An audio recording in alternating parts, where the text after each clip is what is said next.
नमस्कार, पद्मेश न्यूज में आपका स्वागत है। मैं हूं कृष्णा सेंडे। सबसे पहले नजर आज की हेडलाइंस पर।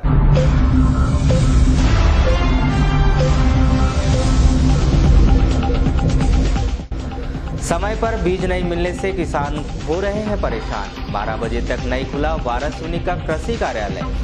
कांग्रेसियों के हस्तक्षेप के बाद मिला किसानों को बीज। जिला अस्पताल में गर्भस्थ शिशु की मौत। परिजनों ने लगाया महिला चिकित्सकों पर लापरवाही का आरोप। लालबरा क्षेत्र में एक किसान ने की आत्महत्या। पेड़ पर फांसी पर लटकी मिली लाश। 26 दिन बाद कृषि विस्तार अधिकारियों की हड़ताल समाप्त। गुलबाग के हमले से एक व्यक्ति घायल। नाबालिग लड़की से छेड़छाड़ करने वाले को 3 साल की सजा। और मंडी में लागू की जा रही ई प्रणाली के विरोध में मंडी व्यापारियों की प्रदेशव्यापी हड़ताल। कृषि उपज मंडियों में छाई वीरानी। अब समाचार विस्तार से। वाराणसी क्षेत्र बालाघाट जिले में धान का सबसे बड़ा उत्पादक क्षेत्र है। इसके बाद भी यहाँ के किसानों को बीज प्राप्त करने के लिए एड़ी चोटी का जोर लगाना पड़ रहा है। आपको बताएं कि यहाँ के किसान कई दिनों से कृषि कार्यालय के चक्कर लगा रहे हैं, लेकिन उन्हें बीज नहीं दिया जा रहा है। इसी के चलते शुक्रवार को सुबह 10 बजे जब किसान कृषि विभाग के कार्यालय पहुंचे तो यहाँ उन्हें ताला लगा मिला। इस पर सभी किसान पूर्व विधायक प्रदीप जायसवाल के निवास पहुंचे और उन्हें अपनी परेशानी से अवगत कराया। इस पर पूर्व विधायक प्रदीप जायसवाल किसानों के साथ कृषि विकास अधिकारी के कार्यालय पहुंचे तो उस समय 12 बज रहे थे, फिर भी ऑफिस नहीं खुला था। इसके थोड़ी देर बाद तहसीलदार महेंद्र पटले, थाना प्रभारी महेंद्र सिंह ठाकुर और कृषि विकास अधिकारी सुनील बागड़े वहां पहुंचे और स्वयं खड़े रहकर बीज वितरण की व्यवस्था की। इस मामले में पूर्व विधायक प्रदीप जायसवाल ने कहा कि कृषि अधिकारी व्यापारी से मिली भगत कर गोंदिया के व्यापारी का नकली खाद बीज बेच रहे हैं। वहीं नगर पालिका अध्यक्ष विवेक पटेल ने कृषि विभाग के अधिकारी को लापरवाह बताया। इस पूरे मामले में चर्चा के दौरान कृषि विकास अधिकारी सुनील बागड़े ने कहा कि सभी किसानों को पहले आओ पहले पाओ की तर्ज पर बीज बांटा जा रहा है। वालों को बोले सिर्रा बोर्जरी वालों को बाद में मिल जाएगा, आपको एक आधा घंटा दिए तो हम शांत हो गए, एकता हो गए और बोले फार्मूदर हमारा सिर्रा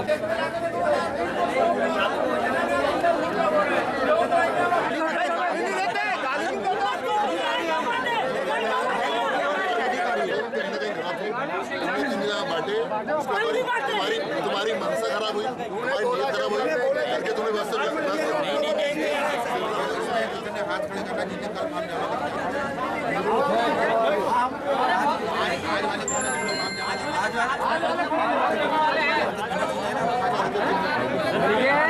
तुम्हारा परिवार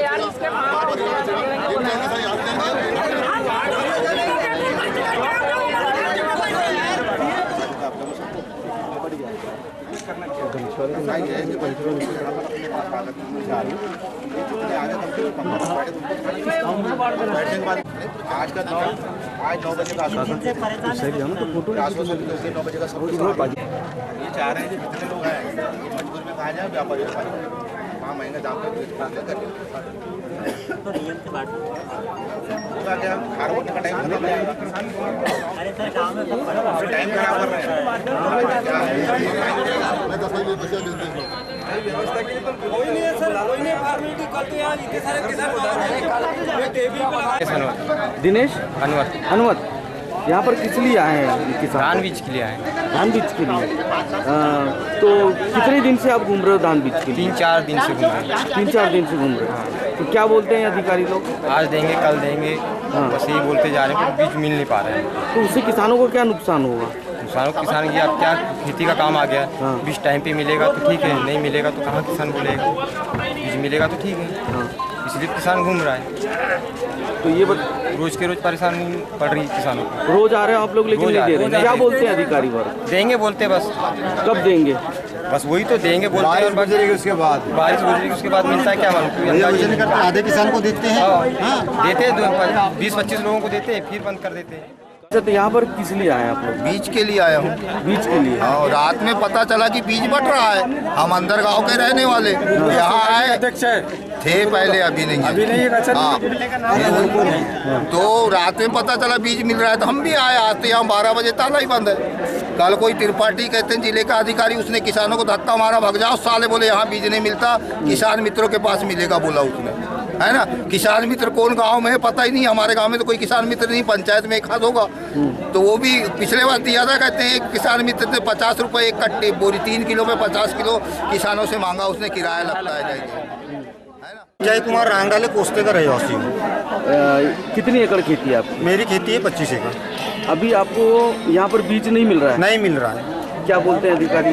अधिकारी क्या हुआ, सोमवार के दिन यहाँ माल पड़ना चालू हुआ तो मेरे गांव के मुखिया लोगों को, जो बड़े लोग हैं, सरपंच है, इन लोगों को बुला के माल चला गया कोस्ते में।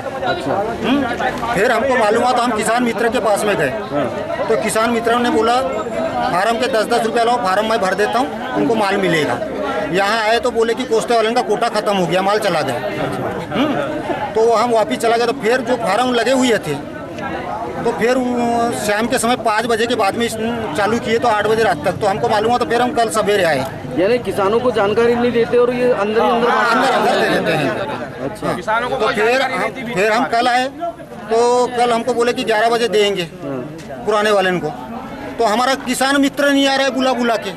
हाँ, तो फिर मामला ये है कि शासन के द्वारा हमारे किसानों को जब बोने का टाइम चालू हो चुका है, बोने का समय शुरू हो चुका है और हमारे किसानों को अब तक जो है शासन की नर्सरी योजना के अंतर्गत जो बीज की व्यवस्था करना था, 3 दिन से हमारे किसान यहाँ परेशान हो रहे हैं, पेपर में भी आ रहा है, लेकिन शासन कोई व्यवस्था नहीं कर पा रहा है। हमारे किसान 3 दिन से लगातार आ रहे हैं रोज।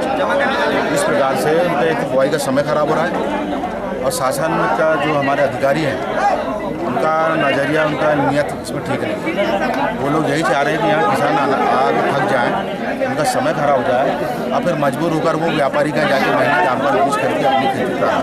ये शासन का अधिकारियों का मिला के हरासमेंट करना है किसान। व्यापारियों से तालमेल है अधिकारियों का?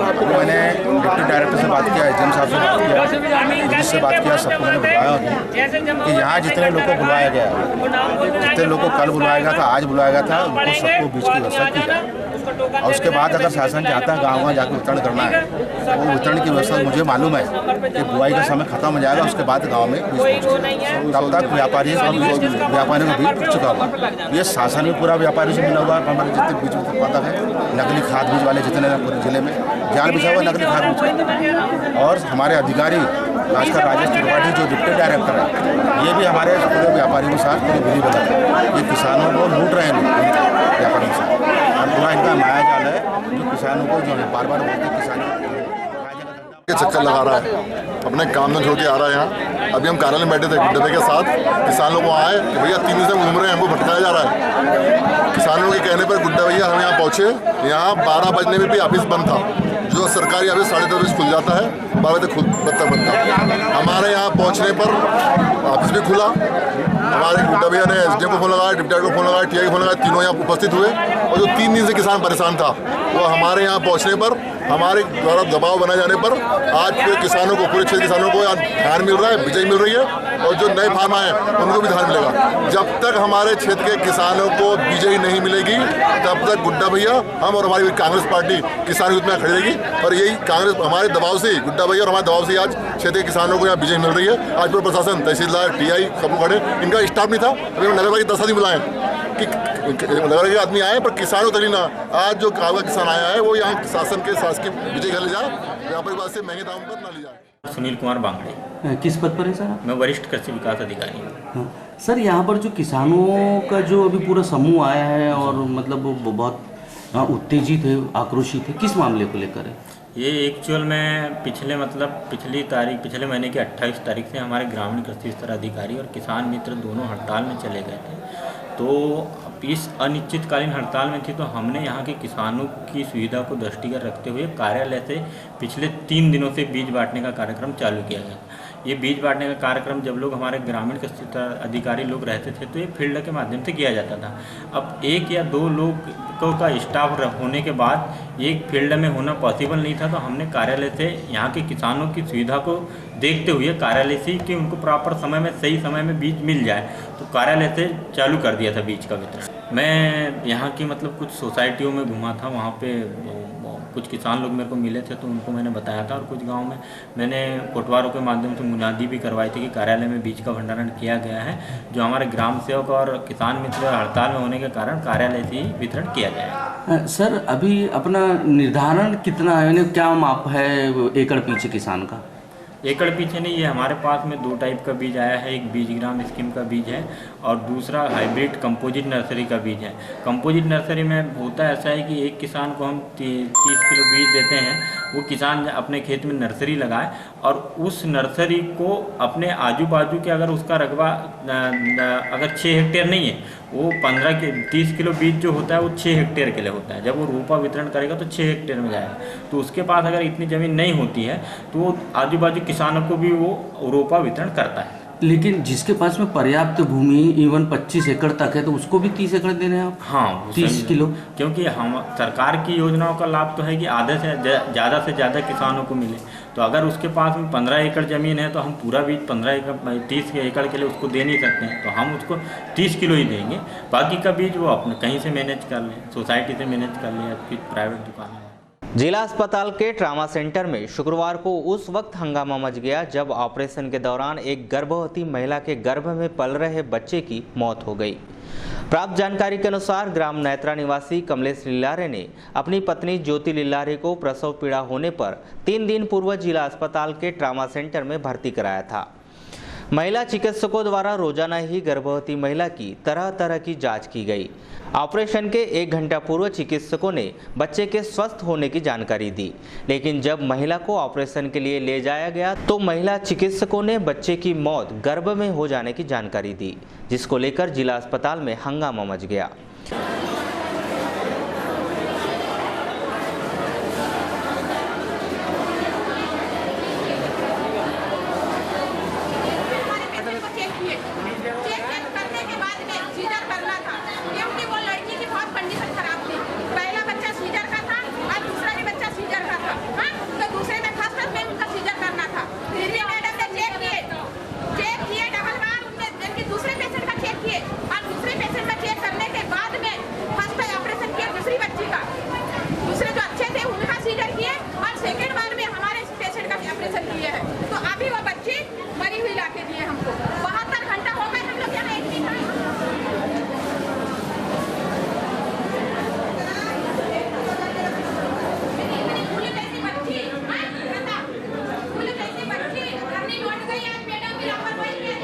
गर्भवती महिला के परिजनों ने अस्पताल की महिला चिकित्सकों पर लापरवाही बरतने का आरोप लगाया है।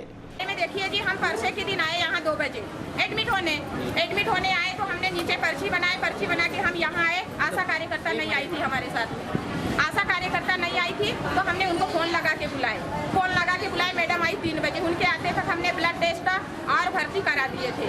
उसके बाद में हमको बोले भाई वहाँ लेट जाओ। हम बेड पे चले गए, बेड पे रहे। उसके बाद में शाम को मैडम आई 8 बजे या 8:30 बजे, जैसा भी हुआ उनने चेकअप किए। बोले भाई सोनोग्राफी कराओगे? हमने बोले ठीक है जी सोनोग्राफी कराएंगे। सोनोग्राफी कल हमने 9 बजे किए, वो रिपोर्ट बताए कल हमने 10 साढ़े 10 बजे सोनोग्राफी देखी। उसके बाद में बोले भाई वो कौन सा ब्लड का टेस्ट होता है, कौन सा तो टेस्ट बोले मुझे याद भूल गई, ECG वाला टेस्ट होता है, वो टेस्ट कराए हमने। वो टेस्ट की रिपोर्ट वहाँ गए लेने लैब में, बोले भाई 4 बजे आएगी रिपोर्ट। तो वो बोले तुमको नहीं मिलेगी, वहाँ जमा हो जाएगी फाइल में। वो रिपोर्ट आई, जमा हुई। मैडम आई रात में 8 बजे, चेक किए। हाँ वो मैडम आई तो उनने बोले कि भाई ब्लड लगेगा। हमने बोले ठीक है जी। अब रात के 8 बजे हमको ब्लड के लिए बोले जी, हम कहाँ जाते ब्लड के लिए। फिर भी हमने जितना अपने ये था उनको हमने रात में सबको संपर्क करके रख दिए। अब सुबह हमने उनको बुलाए, 6 बजे हम गए वहाँ लैब में, 6:15 बजे। लैब वाले बोले भाई अभी 8 बजे खुलेगा लैब, अभी नहीं होता। हमने बोले नहीं जी अर्जेंट है। भाई बोले मैं मना नहीं कर रहा हूँ, मैं आपको। वहीं इस पूरे मामले पर अस्पताल प्रबंधन द्वारा बच्चे का पोस्टमार्टम कर मामले की जांच कराए जाने की बात कही गई है। पेशेंट उसको 20 तारीख को जिला चिकित्सालय में भर्ती किया गया, ठीक है। उसको मैडम ने देखी और देखने के बाद उस पर खून की जांच कराई तो खून की जांच में उसका हीमोग्लोबिन कम पाया गया, 8 ग्राम रिपोर्ट में 8 ग्राम खून पाया गया। इसलिए मैडम ने बोली पहले ब्लड चढ़ा देते हैं, उसके बाद उसको सीजर के लिए लेंगे। और आज ब्लड के साथ में उसको सीजर लेने वाले थे।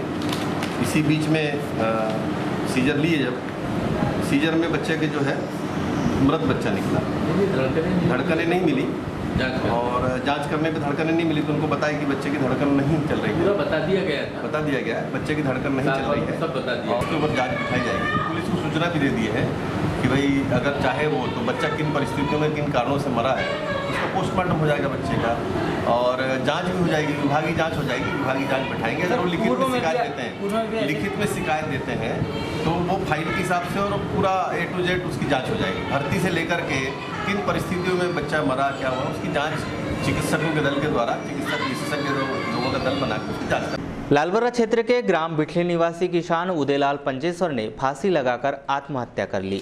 50 वर्षीय किसान की लाश जामुन झोला तालाब के किनारे महुआ के पेड़ पर फांसी पर लटकी हुई पाई गई। सूचना मिलने पर पुलिस ने लाश को पोस्टमार्टम के लिए वहां से अस्पताल पहुंचाया।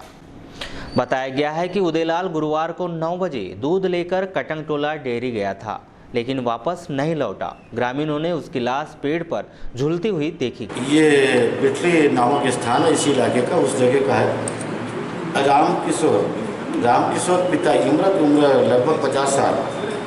जैसा कि मैंने यहाँ पे देखा इसके वायम चिन्ह बराबर स्पष्ट रूप से दिखाई देते हैं। गले में फांसी का पूरा फंदा है, मुंह उसका डाउनवर्ड एक तरफ है और फंदा एक तरफ है, जीभ बीच में फंसी हुई है, लेटरिन और पेशाब पास आउट है। ये बाहरी चिन्ह है, किसी भी फांसी में या दम घुटने के चिन्ह दिखाई देते हैं ऊपर। अंदर के स्ट्रक्चर पार करने के बाद गले की हड्डी बराबर दबी हुई है, फंसी हुई है, जिससे ये स्पष्ट हो जाता है कि उपरोक्त आदमी की मौत जो है दम घुटने से गला अवरुद्ध होने के कारण ही हुई है। एस्फाइशियल डेथ है जो दम घुटने के कारण, तो इसकी मौत जो है स्पष्ट रूप से दम घुटने के कारण। केवल एक मांग को लेकर पिछले 26 दिनों से जारी ग्रामीण कृषि विस्तार अधिकारियों की अनिश्चितकालीन हड़ताल शुक्रवार को समाप्त हो गई। मुख्यमंत्री के आश्वासन के बाद 26 दिन बाद समाप्त की गई इस हड़ताल के बाद सभी ग्रामीण कृषि विस्तार अधिकारी अपने कार्य पर लौट गए। वहाँ से वो प्रांत का है अपना जिंदाबाद जिंदाबाद मध्य प्रदेश ग्रामीण कृषि विस्तार अधिकारी संघ जिंदाबाद जिंदाबाद। हड़ताल समाप्त किए जाने को लेकर की गई चर्चा के दौरान कृषि उपसंचालक अधिकारी राजेश त्रिपाठी ने बताया कि वेतन विसंगति को दूर करने के लिए सरकार ने एक समिति का गठन किया है। साथ ही संघ को उनकी यह मांग पूरी करने का आश्वासन दिया है, जिसके बाद हड़ताल समाप्त कर दी गई है। सर आज धरना स्थल पे आए थे, कैसे आना हुआ? आज हमारे आरईओ स्टाफ का स्ट्राइक खत्म हो गया है, तो सभी लोग आज ज्वाइन कर लिए हैं और सब अपने अपने फील्ड में जा कर के और पूरा बीज वितरण वगैरह जो भी टेक्निकल एडवाइस है वो सब सारा देना चालू कर दे रहे हैं। तो आज बहुत खुशी का दिन है कि सब हमारा फील्ड स्टाफ आ गया हमारे साथ में और सब लोग अपना अपना जो खरीफ सीजन है उसमें सब संभालना चालू कर दिए हैं और पूरी जो व्यवस्थाएँ हैं वो दुरुस्त कर लेंगे हम लोग और सब सारा चीज़ फिर से किसानों का मदद चालू हो जाएगा। सर किस बात पे सहमति बनी है इसलिए इन लोग नहीं, जो वेतन विसंगति थी वो वेतन विसंगति के संबंध में सरकार इनके पक्ष में सुनवाई की और उसमें आश्वासन दिया और कमेटी गठित किया और भी जो चीज़ें थी इनको जो भी TADA वगैरह जो भी हेडक्वार्टर के लिए था वो सब सारा चीज़ इनको मिलने के लिए आश्वासन मिला है। आगे चल के सरकार उसमें निर्णय ले रही है और बहुत इनके साथ साथ में दूसरे विभागों का भी भला हुआ कि उसमें जो भी विसंगति हुई है उसको सब सरकार दुरुस्त करने के लिए आश्वासन दी है। तो उम्मीद है कि ये सब सारा विसंगतियाँ ठीक हो जाएगी, सभी को इसमें लाभ होगा, न सिर्फ एग्रीकल्चर डिपार्टमेंट को, सारे डिपार्टमेंट को लोग के कर्मचारियों को लाभ होगा। तो ये निर्णय सरकार का सराहनीय रहा और हमारे स्टाफ का एक तरह से जीत हुई और सब लोग खुशी में हैं और सब लोग अब जा कर के फील्ड में अच्छा से अच्छा मेहनत करके अच्छा परफॉर्म। वहीं संघ के पदाधिकारी विश्वनाथ माहुले ने बताया कि मुख्यमंत्री शिवराज सिंह चौहान के आश्वासन पर हड़ताल समाप्त की गई है और सभी ग्रामीण कृषि विस्तार अधिकारी अपने कार्य पर लौट रहे हैं। 18 तारीख से भोपाल स्तर पे ये अभी 18 तारीख से भोपाल में हमारे माननीय मुख्यमंत्री, हमारे कृषि मंत्री और हमारे PS डॉक्टर राजेश सरोजारा के साथ संघ की लगातार बैठकें हुई। बैठकों में जो हमने प्रस्ताव रखे थे, जो शासन से प्रस्ताव आए थे, उस पर बैठ के आपस में चर्चा हुई और एक मसौदा तैयार हुआ है जिसमें मुख्यमंत्री ने स्वयं आश्वासन दिया है कि इस प्रकरण को मैं व्यक्तिगत रूप से देखूंगा और कृषि विभाग की जो भी समस्या है, जैसे वेतन विसंगति का मामला है, यात्रा भत्ता का मामला है और जो स्टेशनरी भत्ते का मामला है, ये PS महोदय को निर्देश दिए हैं कि आप जल्दी से जल्दी प्रस्ताव बनाकर मेरे समक्ष लाइए ताकि मैं इसका निराकरण जल्दी से जल्दी कर दूं। और इसी बात पे मुख्यमंत्री जी के कहने पे हमने अपनी हड़ताल जो है वो स्थगित कर दी। आज उप संचालक महोदय भी आए थे त्रिपाठी जी, क्या कहा उन्होंने? त्रिपाठी जी भी हमारे साथ में है, उन्होंने भी जो पूरा स्टाफ है हमारे से ऊपर एक दिन का सामूहिक हड़ताल पे वो भी रहे हैं 15 तारीख को। तो वो हम हमारे बीच में इसलिए आए थे कि एक तो हमको अब अपने काम पे भी लौटना है। वन परिक्षेत्र किरणापुर के अंतर्गत आने वाले ग्राम कोसमारा में बकरी के लिए पत्तियां लेने गए एक व्यक्ति पर गुलबाग ने हमला कर दिया। घायल व्यक्ति दिलीप धनेलो को जिला अस्पताल में भर्ती किया गया है। जानकारी के अनुसार नाले के किनारे झाड़ियों से जब दिलीप अपनी बकरियों के लिए पत्तियां तोड़ रहा था, तभी झाड़ी में छुपे बैठे गुलबाग ने उस पर हमला कर दिया। दिलीप के चिल्लाने पर नाले की तरफ आने वाले कुछ लोग दौड़े तो उन्हें देखकर गुलबाग भाग गया। घायल दिलीप धनेलो को जिला अस्पताल में भर्ती किया गया है। सर, मैं सुबह मैं थोड़ी सी डगाली तोड़ रहा था बकरी के बच्चों के लिए, तो गुलबाग बैठा था, अचानक मेरे ऊपर अटैक कर दिया उसने। और अटैक किया, एक बार यहाँ पे पकड़ लिया। उसके बाद में जब चिल्लाना चालू किया तो मेरे गांव के 2-3 लोग दौड़े और मेरे 2 लड़के दौड़े और मेरे को उसके चुंगल से बचाए।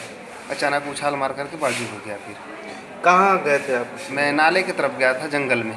जंगल में? जी सर। क्या तेलवा आते रहते हैं वहाँ पर? हाँ, डेली आते रहता है, कई लोगों को दिखते रहता है सर। वो तो गांव में भी नुकसान पहुँचा? गांव में भी अभी 2-4 बार बकरियों को मार दिया, उसका मुआवजा भी मिला है, लोगों को पैसा मिला है उसका। अच्छा, तो वन विभाग को इत्तला किया आपने? नहीं, अभी तो बिल्कुल सर उठा करके मेरे को यहीं पे लाए हैं जिला अस्पताल। अच्छा, कैसे आए आप? गाँव से ही गाड़ी बना है जीव अपन, उसी से आए हैं। विशेष न्यायाधीश दीपक कुमार अग्रवाल की अदालत ने छेड़छाड़ के आरोपी को 3 वर्ष के कठोर कारावास की सजा सुनाई है। किरणापुर क्षेत्र के ग्राम कंजरा आलीटोला निवासी राजकुमार अड़मे पर एक 13 साल की नाबालिग लड़की के साथ छेड़छाड़ करने का आरोप था। मामला ये है कि अपने यहाँ विशेष न्यायाधीश दीपक कुमार अग्रवाल साहब, डीजे साहब के यहाँ एक किरणापुर का मामला था, जिसमें जो पीड़िता है नाबालिग बच्ची है, होली के दिन की घटना थी। ये दिनांक 14/3/17 की दोपहर में वो अपने चना लेने गई थी खेत तरफ, और वहीं सहेली का घर है, तो सहेली से बात करने लगी। तभी गांव के 2-3 लड़के उसको वहाँ हेमेंद्र वासुदेव मिले और वो लोग उसके ऊपर पानी डालने लगे। जब वो पानी डाले तो भीग गई, तो खेत की तरफ भागी और वो खेत में जाके घूरे पर खड़े होकर कपड़े से पानी निचोड़ रही थी। तभी गांव का जो है अभियुक्त उसमें राजकुमार अड़मे, वो बुरी नीयत से गया और उसको जान से मारने की धमकी दिया। तब वो जाके अपने माँ से घटना बताई और फिर किरणापुर थाने में जाके रिपोर्ट किया। और रिपोर्ट के बाद सब विवेचना के बाद चालान न्यायालय में पेश हुआ और न्यायालय में मेरे द्वारा गवाहों का परीक्षण कराया गया, जिसमें माननीय न्यायालय ने उसको दोषी पाते हुए धारा 7/8 लैंगिक अपराधों के बालकों का संरक्षण अधिनियम में 3 वर्ष का सश्रम कारावास, 5,000 रुपये अर्थदंड एवं धारा 506B भारतीय दंड संहिता के अपराध में जान से मारने की धमकी देने के अपराध में 6 माह का सश्रम कारावास एवं 500 रुपये अर्थदंड से दंडित किया। केंद्र व राज्य सरकार द्वारा प्रदेश की सभी मंडियों को ई मंडी बनाने की घोषणा की गई है। साथ ही जुलाई माह से प्रदेश की सभी मंडियों में ई प्रणाली लागू की जा रही है, जिसके विरोध में इंदौर के तिलहन दलहन व्यापारी संघ ने 3 दिवसीय हड़ताल का ऐलान किया है, जिसमें उन्होंने ई मंडी प्रणाली का विरोध करते हुए मंडियों में किसानों का माल न खरीदे जाने की अपील स्थानीय व्यापारियों से की है, जिसका असर जिले की सभी मंडियों में देखने को मिल रहा है। जिले की लगभग सभी मंडियां वीरान नजर आ रही है और किसी अन्य कार्यों से मंडी पहुंचने वाले किसानों को काफ़ी दिक्कतों का सामना भी करना पड़ रहा है। मामले के संदर्भ में की गई चर्चा के दौरान कृषि उपज मंडी गोंगलई के मंडी निरीक्षक अंबुलाल तैकर ने बताया कि 3 जिले की इस हड़ताल के चलते पिछले 2 दिनों से मंडी का कार्य प्रभावित है, जो शनिवार तक प्रभावित ही रहेगा।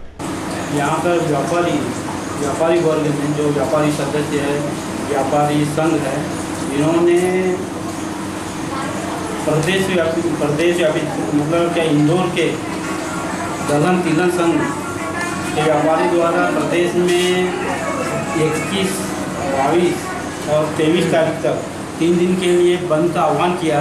उनको सहयोग प्रदान करने के लिए अपनी मंडी बालाघाट मंडी को भी बंद रखने के लिए पत्र दिया है। नहीं तो क्या क्या मांगे हैं उनकी, क्यों बंद रख रहे हैं? वो इनका व्यापारियों का यह है कि ई नीलाम, ई अनुज्ञा, वर्तमान अनुज्ञा पत्र और निराशित शुल्क समाप्त करने के लिए अपनी मांग को लेकर के ये प्रदेशव्यापी हड़ताल पर है। यानी फिलहाल में अल्टीमेटम तो सिर्फ 3 ही दिन का दिया है, जैसे कि आप अभी फिलहाल में उन्होंने जो सूचना दी है 3 दिन के लिए। इसी तरह वाराणसी की मंडी में भी 2 दिनों से वीरानी छाई है। यहाँ कोई भी किसान अपनी उपज बेचने नहीं आया, जिससे मंडी में सन्नाटा छाया हुआ है।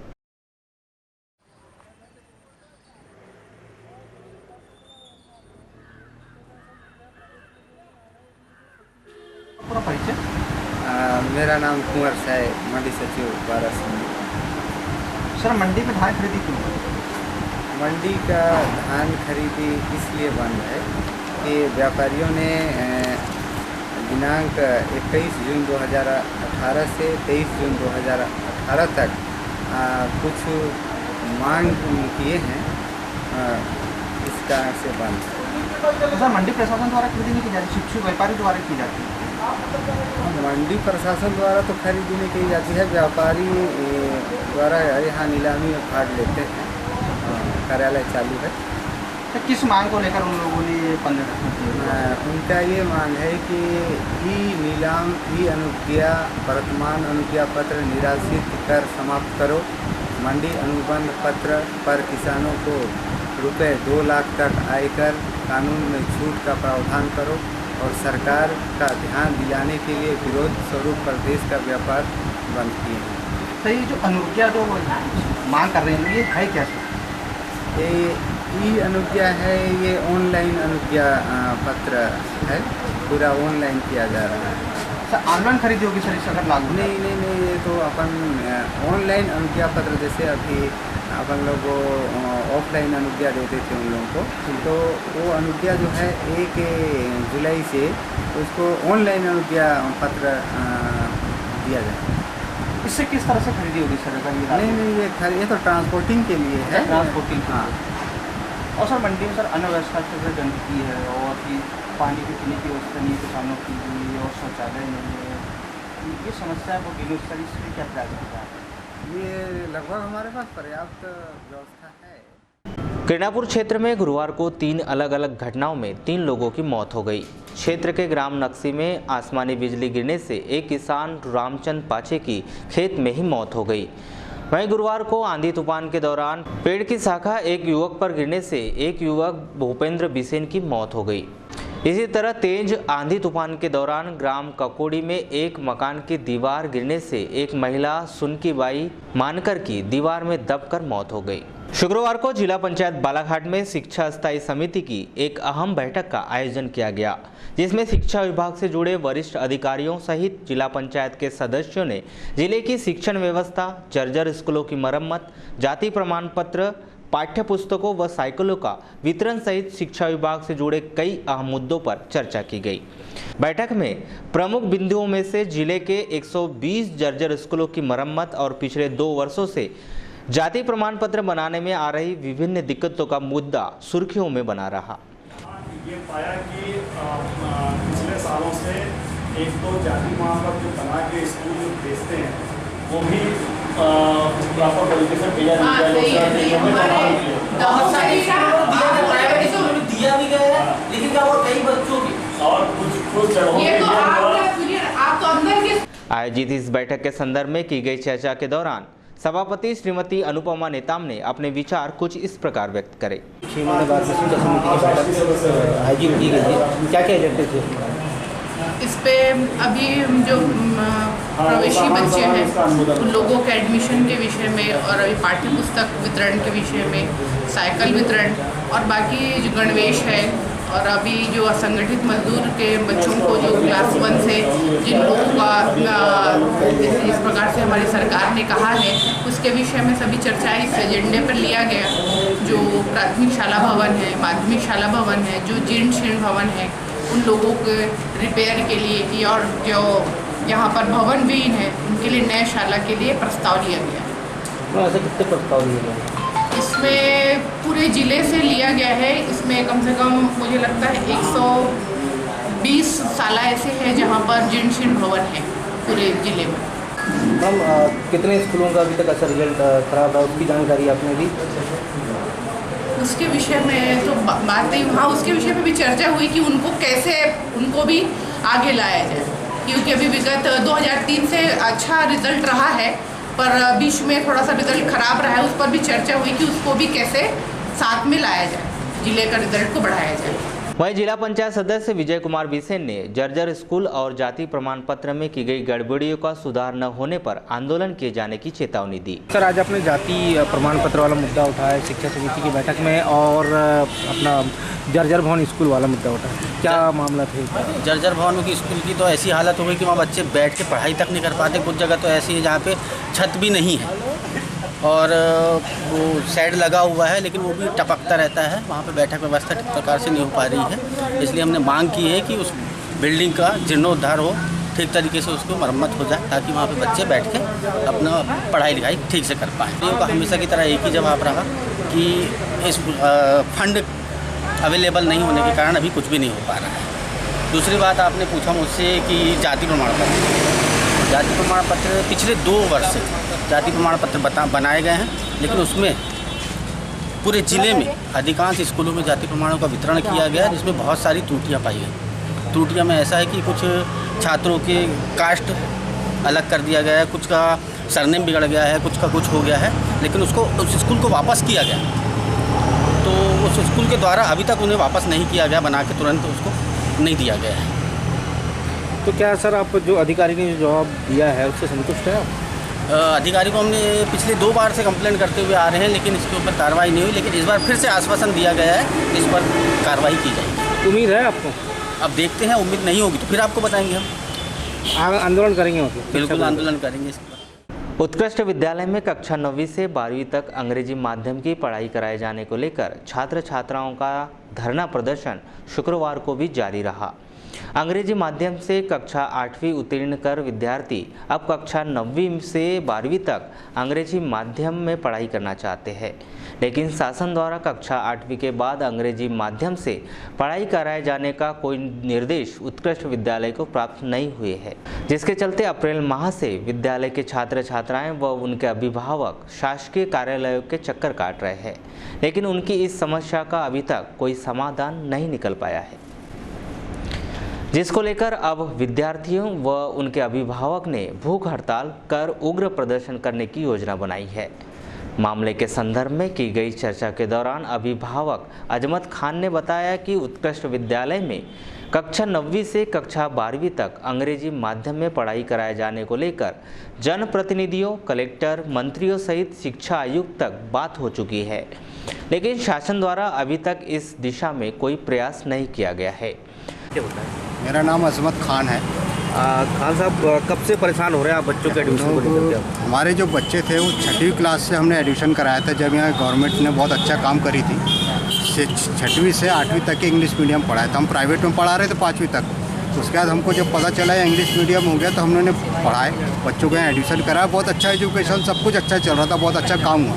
लेकिन 8वीं पास करने के बाद हमारे बच्चे, उन्हें गवर्नमेंट बोल रही है कि भाई 9वीं से आपका इंग्लिश मीडियम नहीं, हिंदी में पढ़ो। तो हम लोग बोले अब बच्चे इतने दिन इंग्लिश मीडियम पढ़े, अब हिंदी कैसे पढ़ेंगे? तो हमारी सरकार से मांग थी कि इसको 9वीं से 12वीं तक इंग्लिश में किया जाए, जो इनका बच्चों का अधिकार है।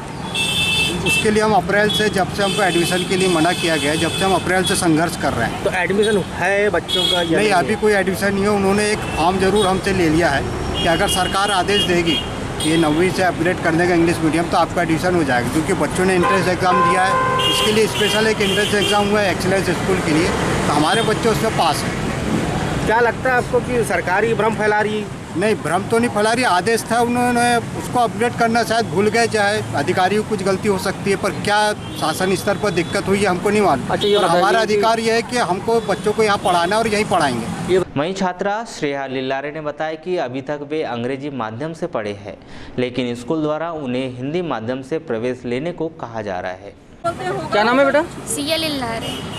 सिया, कब से पढ़ रहे थे आप यहाँ?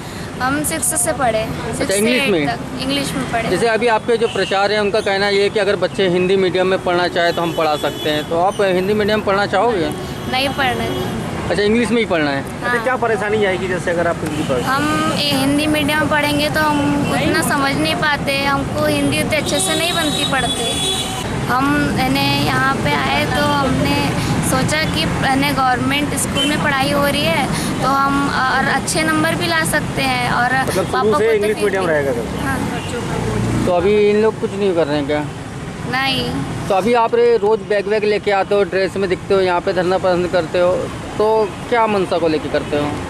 हम ये सोच के करते हैं कि जल्द से जल्द इंग्लिश मीडियम हो जाए और हम लोग सभी के लिए अच्छा हो जाएगा और जो 6th से अभी जो 8 तक पढ़ रहे हैं वो भी उनके लिए भी 9th इंग्लिश मीडियम हो जाएगा तो अच्छा रहेगा।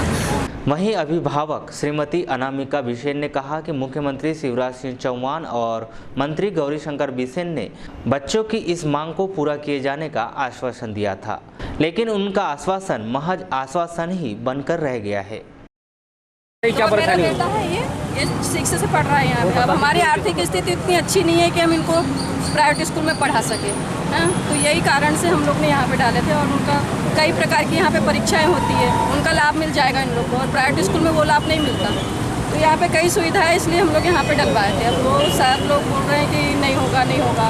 अच्छा, ये जो आपने मंत्रियों लोगों से मुलाकात की है सबसे बोलते हैं लेकिन उसका कोई वो लाभ नहीं मिल रहा है हमको। गौरीशंकर बिसेन नहीं बोले थे, शिवराज सिंह चौहान भी आए थे, अभी तुम नहीं बोले कि होगा और अब नहीं बोल रहे हैं तो बच्चे बिल्कुल भविष्य बर्बादी हो गया। मुख्यमंत्री ने भी बोला था कि शिवराज सिंह चौहान ने भी बोले थे। आगे क्या कदम रहेंगे? जैसे देखा गया है कि 15 दिन गुजर चुका है, मतलब 5 दिन गुजर चुका है, कहीं ना कहीं बच्चों का नुकसान हो रहा है। नुकसान तो हो रहा है, खैर उनका 1 महीने का भी हो जाए कवर कर लेंगे अपना, लेकिन खुलना चाहिए क्योंकि हमारी आर्थिक स्थिति इतनी बेकार है कि क्या बताऊँ। आने वाले समय में उग्र प्रदर्शन करेंगे आप इसको लेकर? करेंगे ना, बच्चों के लिए तो जी रहे हैं हम लोग। अनशन करेंगे, हड़ताल करेंगे, बच्चों के लिए जी रहे हैं हम लोग। क्या नाम है? अब हमारे मिस्टर भी नहीं है तो वो तो हमको हमारा भविष्य तो ये बच्चे ही है ना। सही बात है। क्या नाम है आपका? वहीं इस पूरे मामले पर की गई चर्चा के दौरान विद्यालय प्राचार्य RK लटारे ने अंग्रेजी माध्यम खोले जाने को लेकर सकारात्मक जवाब दिया है। सर, विगत कुछ दिनों से बच्चे आपके यहाँ सामने भी धरना प्रदर्शन कर रहे हैं इंग्लिश मीडियम खोले जाने की मांग को लेकर के 9 से लेकर के। सर, क्या उनकी मांग अभी तक क्या हो पाया उसमें अपडेट?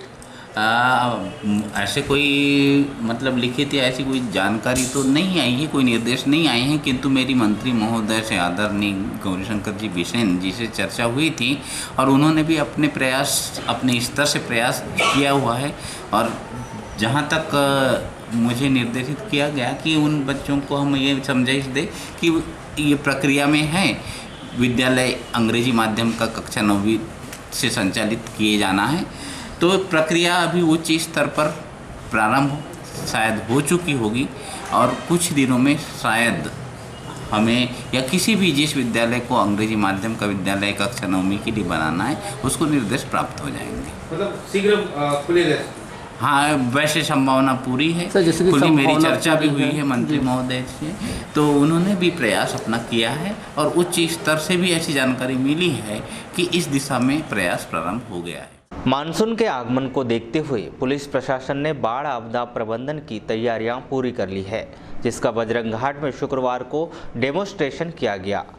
इस डेमोन्स्ट्रेशन में बाढ़ में डूबे व्यक्ति को कैसे बचाया जाए, बाढ़ आने की स्थिति में पानी में फंसे लोगों को कैसे बचाया जाए और बाढ़ आने पर लोगों के जान माल की रक्षा कैसे की जाए, इन बातों की जानकारी दी गई। साथ ही उसे प्रैक्टिकल रूप में भी समझाया गया। बसंत पंचमी के अवसर पर एक मेला का कार्यक्रम चल रहा है। यहाँ पे कुछ हमारे पब्लिक के हैं या शहर के हैं, वो अभी स्नान हैं मेला में और हमारी रेस्क्यू टीम EOC सेंटर में उपस्थित हैं, वो तैयार हैं और उनकी ड्यूटी इस घाट में लगाई जाएगी। और इस घाट में ड्यूटी के दौरान एक हादसा हो जाता है, उस हादसे से बचाने की हमें डेमोन्स्ट्रेशन दिखाना है। के बाद में हम उसको कैजुअलिटी को बाहर निकालेंगे। बाहर निकालने के बाद में हम उसको प्राथमिक उपचार देने के बाद में श्रीमान को रिपोर्ट से अवगत कराएंगे।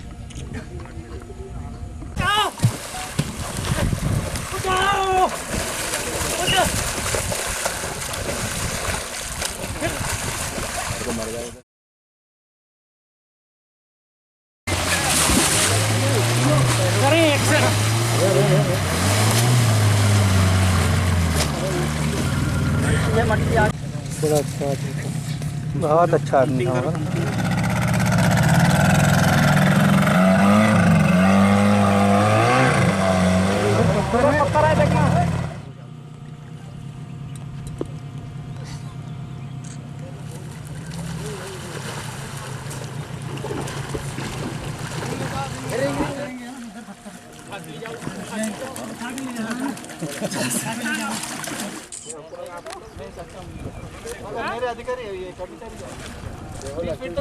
इधर तक आइए, कुछ नहीं होगा।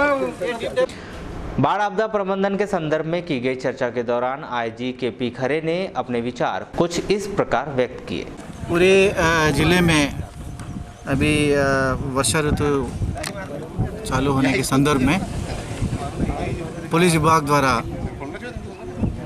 पूरे और हमारी होमगार्ड के विभाग द्वारा और सिविल डिफेंस के कुछ वॉलंटियर्स हैं हमारे ज़िले में, और जिला तैराकी संघ भी आया है। इन सबको और हमारे पुलिस के अमले के पूरे अधिकारी, एडिशनल एसपी, एसडीओपी और सभी अधिकारी कर्मचारी आई है। उनको एक ड्रिल करके दिखा रहे हैं उनको, ताकि अगर बाढ़ आता है तो हम कैसे बचाव करते हैं और हमारे पास क्या क्या उपकरण है, वो सब हमने अभी डेमोन्स्ट्रेशन में उनको दिखाया, समझाया हमारे फोर्स को और अन्य अधिकारियों को, ताकि वो तैयारी के पोजीशन में रहे। हमारे पास कुछ बोट्स है, मोटर बोट्स है, ताकि हम वो जो है वो तुरंत पहुंच जाएंगे अगर कोई डूब जाता है नदी नाले में उफान आता है जब उस समय। और हमारे तैराकी बहुत सारे होमगार्ड्स हैं हमारे यहाँ, और हर थाने में दो हमारे ऐसे कांस्टेबल्स हैं जो इसी के लिए लगाया गया है। तो कोई भी बाढ़ की स्थिति निर्मित होती हो, हम तैयार हैं। जिलेवासियों के बताना चाहते हैं कि और हमसे संपर्क रहे। हम और एक भी कर रहे हैं, ज़िले में जितने भी जो NGOs है, जैसा ब्रह्म कुमारी है या गायत्री परिवार है, रेड क्रॉस है, रोटरी है, उनसे हम संपर्क करके उनका सहयोग भी हम लेना चाहते हैं आगे बाढ़ में। उनका हमारे एसपी साहब उनसे चर्चा करेंगे, उनसे मीटिंग लेंगे, उनसे क्या सहयोग मिलेगा उनसे हम चर्चा करके। संसाधन को लेकर कुछ कमी महसूस की जा रही है? संसाधन की बहुत कमी है, आपको क्या बताऊं। हमारे पास तो बोट 7 ही बोट है, हमको हर थाने में 2-2 बोट 3-3 बोट चाहिए, तो कम है। अब उसके लिए फिर हम प्रयास करेंगे आगे इसके रहने के लिए। लाइफ बॉय और लाइफ जैकेट्स भी बहुत ही कम है हमारे पास, उसको ज़्यादा से ज़्यादा हमको चाहिए था। देखते हैं उसमें आगे क्या। वारासूनी के पूर्व विधायक प्रदीप जायसवाल और नगरपालिका अध्यक्ष विवेक पटेल ने क्षेत्र में रेत की समस्याओं को लेकर एसडीएम रोशन सिंह से चर्चा की और उनसे इस संबंध में व्यवस्था बनाने की मांग की, ताकि गरीबों को रेत के लिए परेशान ना होना पड़े। नगरपालिका रेत नहीं दिला पा रही, ग्राम पंचायत रेत नहीं दिला पा रही। राष्ट्रीय टाइम में अगर पानी आ गया तो एक तो दूसरी किस्त जाएगी जरूरी। अब ऑलरेडी वहां से पानी में लगने लग गया है। मैं उसके आप लोग क्या बेचारे 4 दिन चले गए, हाई कोर्ट से जमानत हो गई। मैंने उनका मानना है कि आप दे दो, मैं साहब को लिख के भेज दूंगा, माइनिंग करके बनेगा, जो भी थोड़ा बड़ा पानी लगेगा वो कल भी निपट जाए, मैं भेज दूंगा। बाद में ऐसा हो सकता है क्या अनदेखा करना चाहिए विशेष आपके कितने में बेच रहे हैं? 700 बेच रहे हैं। व्यवस्था मकान अभी नहीं बने, पानी आ रहा है, वो जल्दी जल्दी मकान बनाना चाहते हैं। नहीं, वो जो कुछ 379 का कुछ केस बना है, उसके लिए मैं मांगा है उनसे, जो लोग आए शिकायत की कि आप दे दो, उसके आधार पर हमारे यहाँ वारासूनी और ग्राम पंचायतों में जितने आवास बन रहे हैं, इन आवासों में आप सब जानते हैं कि बिना रेत के संभव नहीं मकान बनाना। लेकिन आज वारासूनी क्षेत्र में ग्राम पंचायतों में भी रेत नहीं मिल पा रही है, और जितने हमारे ट्रैक्टर वाले अपना भाड़ा लेकर रेत पहुंचाने का काम कर रहे थे 700-800 रुपये कम दूर में, बहुत कम रेट पे भी दे रहे थे बेचारे। लेकिन पुलिस के द्वारा लगातार पकड़ा जा रहा है और सबको जेल भी भेजा गया। हर ट्रैक्टर वालों किसी को 23,000 जुर्माना हो रहा है, किसी को 25,000 जुर्माना हो रहा है। तो ऐसे में मकान का जो आवास का है, आवास का मकान बनना संभव नहीं है, और इसमें आम जनता की बहुत बड़ी समस्या पैदा होगी। वाराणसी में 800 मकान बन रहे हैं, तो जब तक रेत नहीं मिलेगी तो समस्या का समाधान संभव नहीं है। ऊपर से बरसात होने वाली है।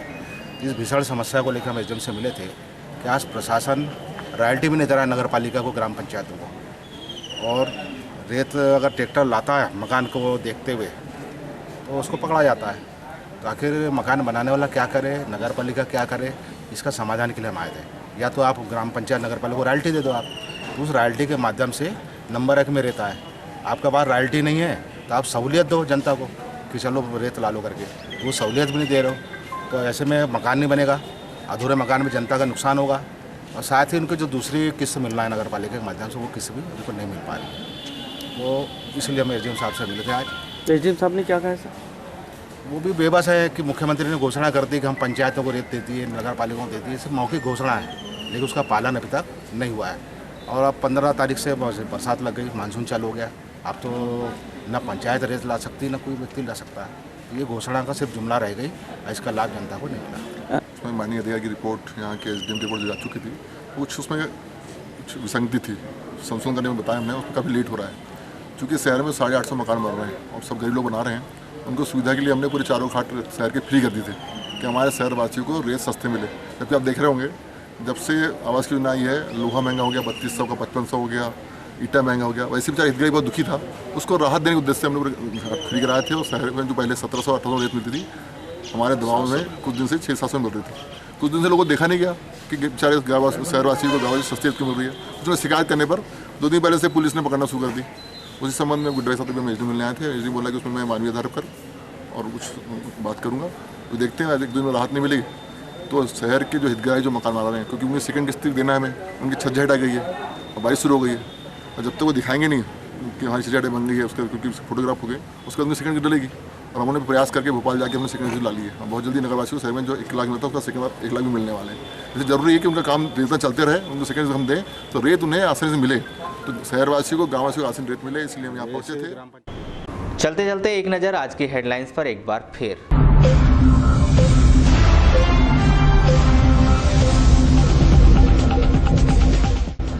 समय पर बीज नहीं मिलने से किसान हो रहे हैं परेशान। 12 बजे तक नहीं खुला वाराणसी का कृषि कार्यालय। कांग्रेस के हस्तक्षेप के बाद मिला किसानों को बीज। जिला अस्पताल में गर्भस्थ शिशु की मौत। परिजनों ने लगाया महिला चिकित्सकों पर लापरवाही का आरोप। लालबरा क्षेत्र में एक किसान ने की आत्महत्या, पेड़ पर फांसी पर लटकी मिली लाश। 26 दिन बाद कृषि विस्तार अधिकारियों की हड़ताल समाप्त। गुलबाग के हमले से एक व्यक्ति घायल। नाबालिग लड़की से छेड़छाड़ करने वाले को 3 साल की सजा। और मंडी में लागू की जा रही ई प्रणाली के विरोध में मंडी व्यापारियों की प्रदेशव्यापी हड़ताल। कृषि उपज मंडियों में छाई वीरानी। तो ये थे अब तक के कुछ समाचार। कुछ नए समाचारों के साथ आपसे फिर होगी मुलाकात। तब तक के लिए दीजिए इजाजत। नमस्कार।